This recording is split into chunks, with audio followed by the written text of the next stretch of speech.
Hello! The Frindle Files by Andrew Clements, Chapter 15, Explorers and Pirates. Go ahead, say it. Josh and Vanessa stood in the hall after walking in silence all the way to his math classroom. Say what? She asked, her eyes wide and innocent. How none of this would have happened if I had taken the time to check that ebook before sharing the link with everyone, and if I hadn't kept trying to turn everything into a giant game of outsmart the teacher. Why, Joshua, what in the world do you mean? I would never say those things to you because, why would I bother when you're so good at saying them yourself? Josh snorted. Yeah, why would you bother? But I'll tell you something else. You did outsmart the teacher. Or do you have another explanation for why we were all using laptops in his class just now? She went on. Plus, all that stuff Mr. N said about questioning and exploring and researching things for ourselves. I almost jumped up and yelled out everything you found out about him by questioning and exploring and researching. And if telling him what you discovered meant revealing his secret to everyone in class, well, sorry, Mr. Secret Frindle Dude. For half a second, Josh wanted to say, yeah, it'd serve him right. But instead he said, we should probably just forget about that Frindle stuff. What? Why? Because it's his business, not ours. Vanessa stuck out her chin. You can do whatever you want. I'm going to go whack at that piñata until it splits wide open. Josh shook his head. But Mr. N was right. I stood up yesterday and told the whole class how great the ebook is, how it's so much better and everything, and I hadn't even looked at it. Not until I read that part out loud. Oh, all right, Vanessa said, but can we at least go and talk to him about you-know-what? I promise I can be all friendly and happy. Josh shrugged. What's the point? He doesn't want anyone to know, so why make him go there? Even bringing it up might make him think I want to get back at him or something, and I don't. I really don't. Arg, Vanessa growled, and then she sighed. I guess you're right. But what about the whole changing his name thing? Aren't you just dying to know? I mean, just for ourselves? Josh hesitated because Vanessa was right. He was dying to know. Mr. N did just lecture us about learning things on our own, he said, so I suppose we could learn about him on our own. Yes, boom! Vanessa pretended to swing a bat at an imaginary piñata. Laughing, she hurried down the hallway to her next class. Josh ducked into Mrs. Forsorrow's with seconds to spare before being late. He used those seconds to tap out a list. Frindle, Nicholas Allen, missing 8 years. He added a question mark after each line, and he made a promise to himself. If the information was out there, he would track it down. After school, Miguel cornered Josh at his locker. So when do you want to do that interview? I have tons of followers from school who'd love to hear the story behind the laptops. Josh gulped. He'd forgotten all about Miguel's YouTube channel. Being interviewed about outsmarting Mr. N had seemed like a great idea just 2 periods ago. Now, though, he wasn't sure he wanted everyone to know he'd shared an ebook full of mistakes with most of Mr. N's students.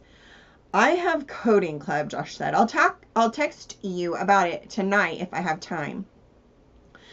Miguel gave him a thumbs up and headed off to the buses. Josh gathered his things and went to the library. He finished coding work early and used the rest of the time to search for mistakes in the Elements of Style download. Mr. N had told them to proofread the first part of the book, but once Josh got going, it was like eating potato chips. He didn't want to stop. If David Ling hadn't poked his shoulder as he was walking to the printer, Ms. Hernandez might have found Josh hours later sitting in his seat, hunched over his screen looking for the next missing comma, the next misspelled word, the next ruined format. It was strangely satisfying, almost like a treasure hunt. As he proofread for errors, Josh couldn't help reading the book, something he had not really done before. On the first day of school, Mr. N had told them that the Elements of Style had originally been a college textbook, and he explained that they would use it mostly for reference, not as a book to sit and read. Midway through the second chapter, a block of text jumped out at him. 17. Omit needless words. Vigorous writing is concise. A sentence should contain no unnecessary words. A paragraph, no unnecessary sentences. For the same reason that a drawing should have no unnecessary lines and a machine no unnecessary parts. Omit needless words. Such a simple idea, almost binary. And Josh thought he'd heard it before, except he felt sure he would have remembered if someone had read that sentence aloud in class. Still, it seemed so familiar, and then the connection hit him. He pulled up the Zen of Python and reread the list. For the first time, he was struck by how some ideas seemed exactly like what he had just read in the Elements of Style. He immediately spotted a good match for omit needless words. Sparse is better than dense. The next one matched too, and it was even simpler. Readability counts. And then something else struck him. Mr. N is into the Elements of Style the same way I'm into the Zen of Python. No wonder he's upset about the ebook. If someone messed up Zen, I'd be angry too. He couldn't believe it. The kind of writing Mr. N and the authors of the Elements of Style taught was a lot like coding. Keep it simple and straightforward. Follow the rules and you'll get good results. Mr. N had been showing me how to build code in English. And what have I been doing? Hacking his program and being a complete jerk. Lost in Zen, Josh? Josh glanced up to see Ms. Hernandez reading over his shoulder and smiling. I'll never forget the person who introduced me to Zen and to coding, she said. He was a computer whiz and a one-of-a-kind teacher. Ms. Hernandez was a code analyst for an internet security company. She worked from home and volunteered a few afternoons a week as a coding tutor at the middle school. Josh had a thought. Who better to ask about a messed up ebook than her? Ms. Hernandez, do you know why an ebook would have tons of spelling and formatting errors and stuff?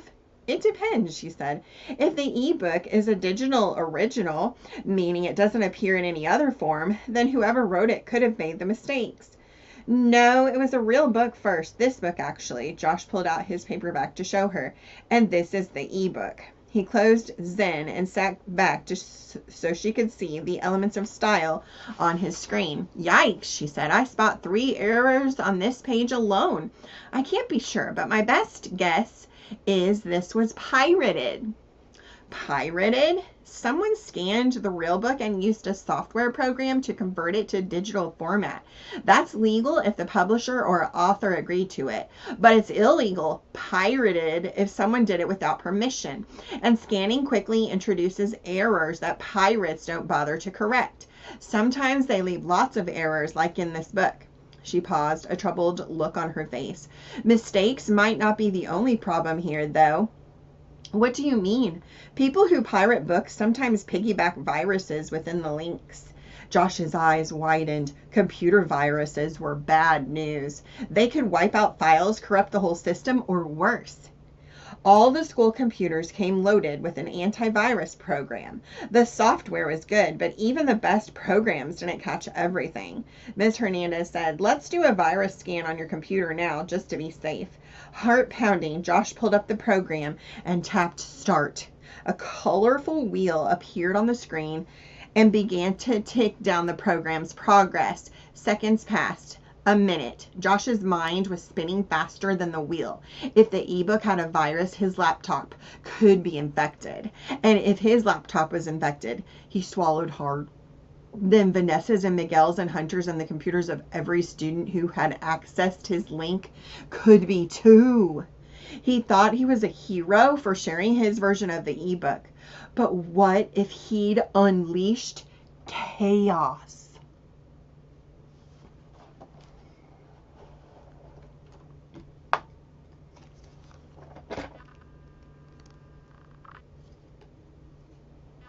Goodbye.